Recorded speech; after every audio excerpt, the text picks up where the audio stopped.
Berdasarkan data Sistem Informasi Pengelolaan Sampah Nasional (SIPSN) Kementerian Lingkungan Hidup dan Kehutanan (KLHK) tahun 2022, hasil input dari 202 kabupaten atau kota se-Indonesia menyebut jumlah timbunan sampah nasional mencapai angka 21,1 juta ton.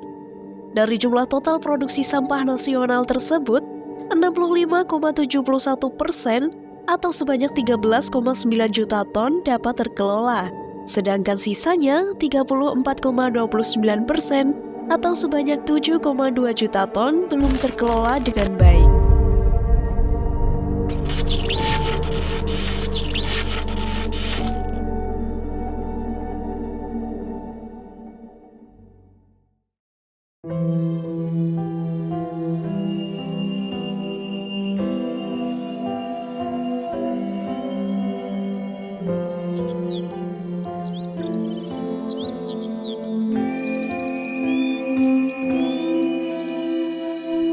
TPA Segawe adalah salah satu TPA terbesar di daerah Kabupaten Tulungagung karena TPA Segawe menampung sampah dari 6 kecamatan di Kabupaten Tulungagung.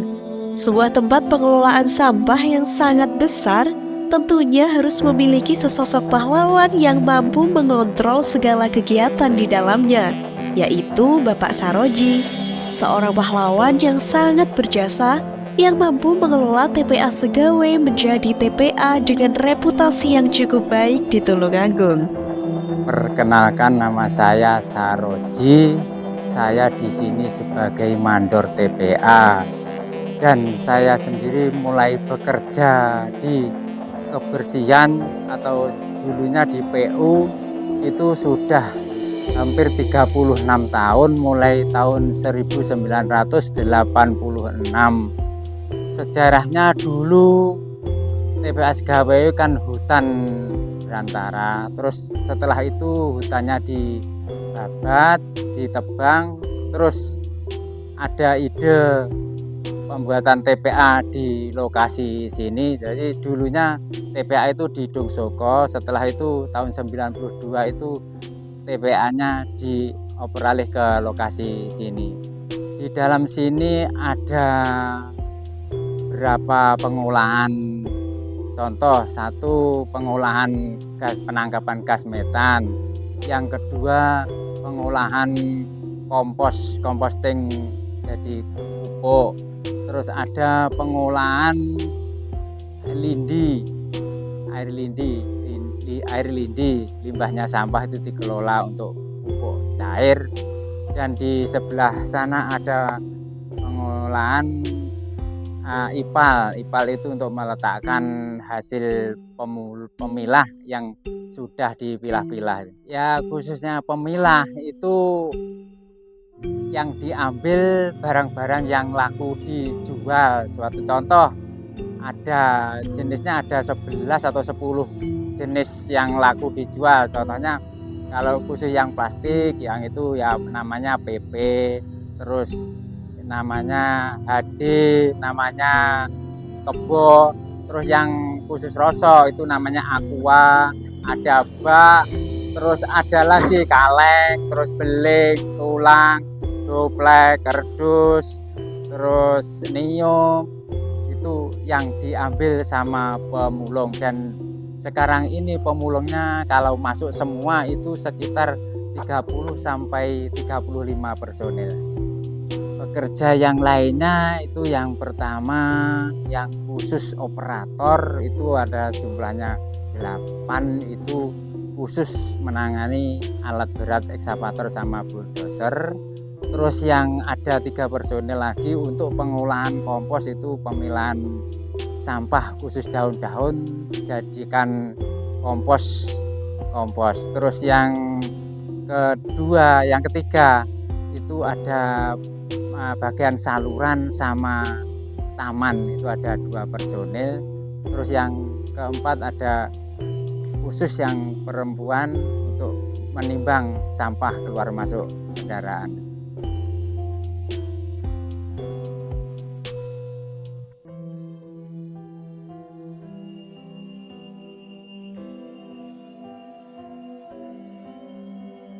Tempat ini namanya adalah pos penimbang. Pos penimbang itu yang pertama bisa mengetahui berapa berat jumlah truk masuk di TPA. Yang pertama itu, yang kedua untuk mengetahui berapa beratnya, terus akhirnya bisa untuk minta ganti BBM dari kantor.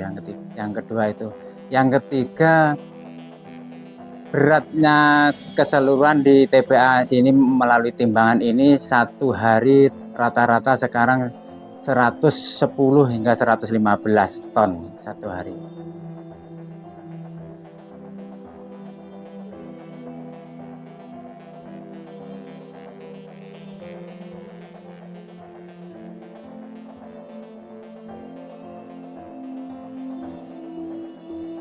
Tempat ini namanya tempat pembuangan akhir sampah atau truk yang terakhir itu dimasukkan ke lubang. Setelah dimasukkan ke lubang itu diangkat sama ekskavator. Itu bertahap dua tahap. Setelah itu diangkat lagi ke atas, itu didorong sama bulldozer dan sama pemadatannya yang terakhir dipadatkan sama bulldozer itu.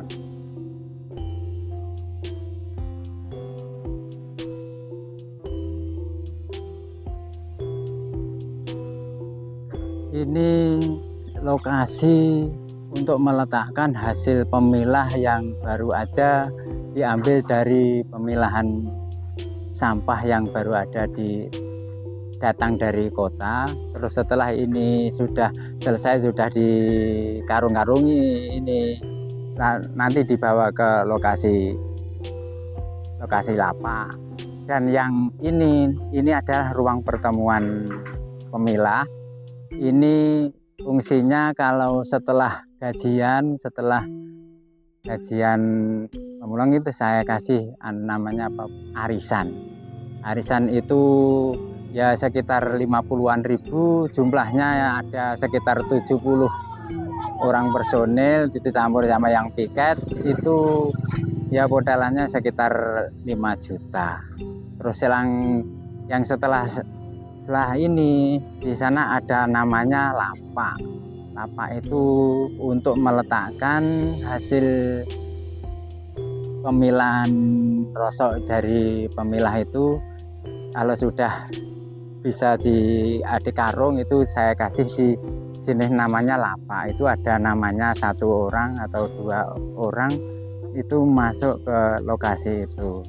Setelah itu nanti tiap 2 minggu sekali, ya sekitar 14 hari saya timbang di lokasi sini. Setelah itu saya kasih gaji. Jadi 1 bulan itu 2 kali penimbangan.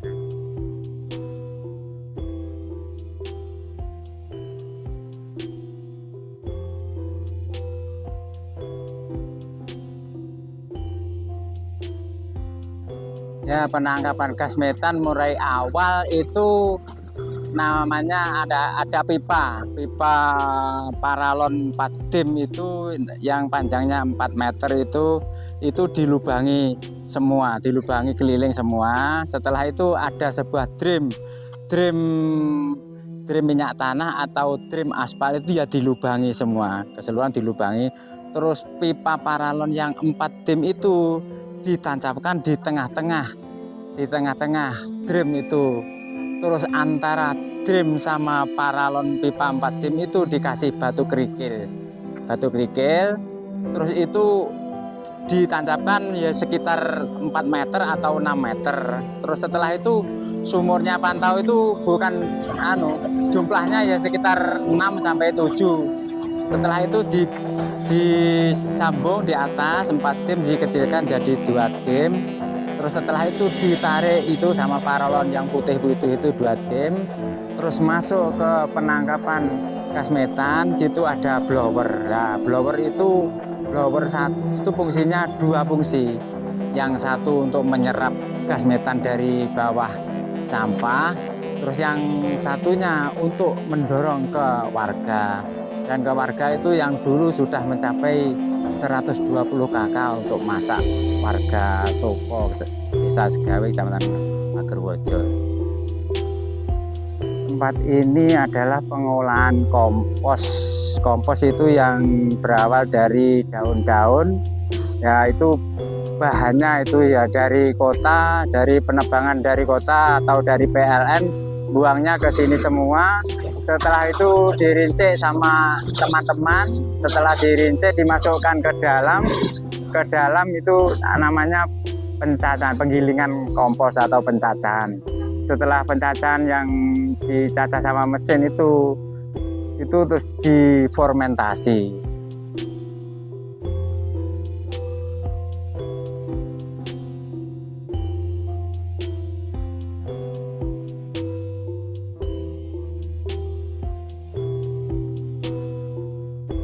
Ini namanya kolam IPAL. IPAL itu kepanjangan dari instalasi pengolahan air lindi. Air lindi itu berasal dari limbahnya sampah. Jadi berkumpul di sini itu ya namanya terowongan, itu terowongan yang keluar airnya lindi itu masuk ke kolam satu, kolam ke bak kontrol, terus bak naturasi, setelah itu ke kolam-kolam lain. Dan kolam ini ada sekatannya antara kolam satu sama yang lain, itu ada yang namanya jenis duk itu untuk penyaring air biar agak bersih. Terus akhirnya lewat kolam 1, 2, 3, 4, 5 terus ke kolam 6 dan kolam 7, kolam 8, setelah itu ke kolam terakhir. Nah, kolam terakhir itu ada penyaringan di situ, yang bawahnya sendiri ada namanya pasir, setelah itu di atasnya ada duk, setelah itu ada atas lagi pohon, namanya pohon enceng gondok. Nah, enceng gondok itu kalau sudah hidup di situ itu airnya berarti sudah normal. Terus dan setelah itu di sana ada sumur pantau. Nah, sumur pantau yang satu itu ada sekitar 50 meter. Itu untuk mengetahui hasil air lindinya itu sudah bening atau belum. Terus yang kedua ada yang sekitar 100 meter sebelah sana. Terus yang terakhir itu 1 kilo dari kolam ini. Nah, yang terakhir itu 1 kilo itu kalau sudah dilepasi ikan sudah hidup, itu airnya tidak mengganggu ke masyarakat bawah sana. Pengecekan itu ada 3 bulan sekali, itu di lab dari laborat DLH, terus akhirnya dibawa ke Surabaya dan hasilnya itu bisa mengetahui kalau sudah keluar dari Surabaya. Peningkatannya ada kalau musim hujan itu pasti ada debit peningkatan airnya. Kalau musim kemarau itu kecil sekali debit airnya. Manfaatan air lindi untuk masyarakat untuk pupuk cair, pupuk ya pohon, pupuk rumput gajah, terus untuk fermentasi ya bisa, penggunaan ini banyak yang ambil minta airnya untuk dibawa pulang.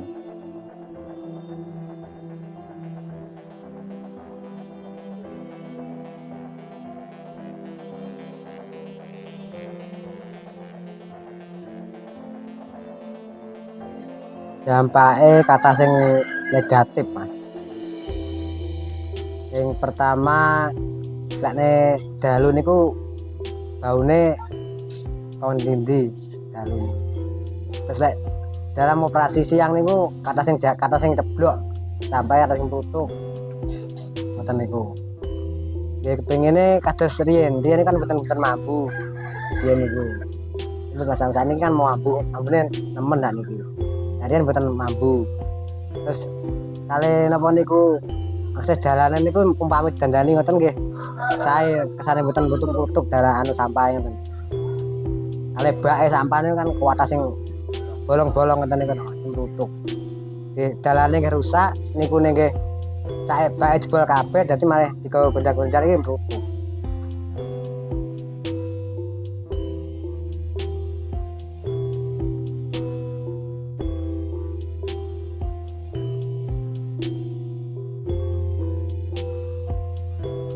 Kalau dampak dari TPA itu gini Mbak, yang jelas pertama bau itu kadang nyampe di pemukiman ya. Kedua lalat, kalau musim lalat itu kan kelihatannya itu sangat luar biasa. Tapi ya kalau dari masyarakat sendiri ya tidak sampai istilahnya protes, tidak, cuma menyampaikan kepada pemerintah desa untuk disampaikan ke pihak yang menangani TPA. Terus kalau dari masyarakat sendiri itu harapannya, karena pemulungnya kan banyak yang dari desa Segawe, itu ya dari pengelola itu diharapkan ya ada perhatian khususnya ke pihak pemulung ya utamanya. Terus yang paling sangat menonjol itu Mbak, jalan yang menuju TPA itu kalau jenengan preso kan ya seperti itu, rusak.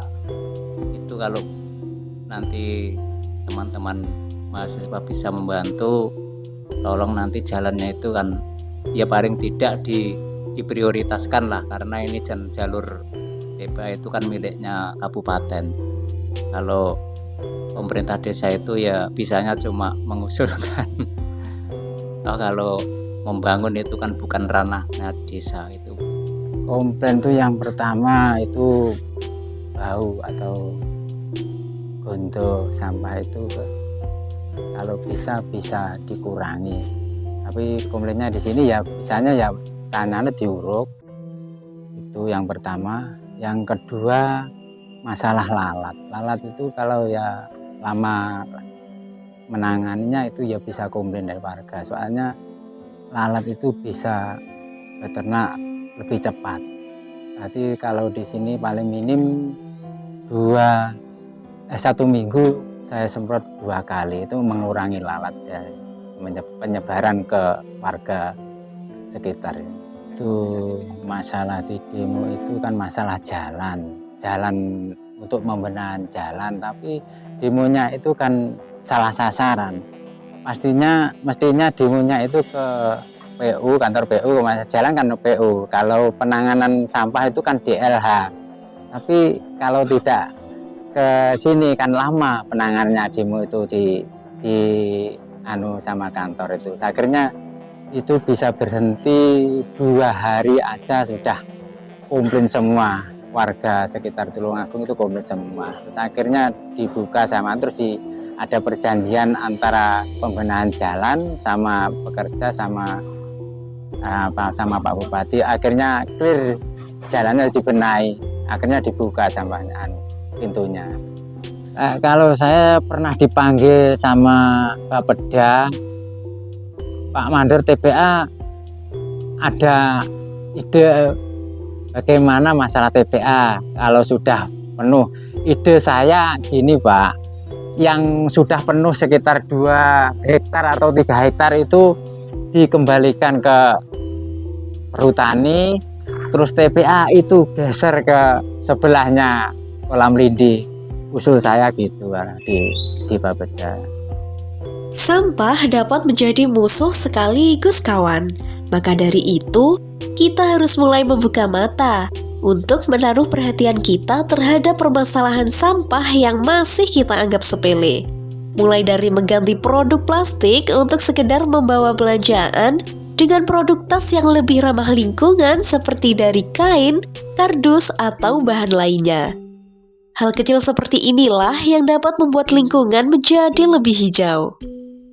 Mari bersahabat dengan lingkungan dan bersama arungi perjalanan penuh estetika di masa depan.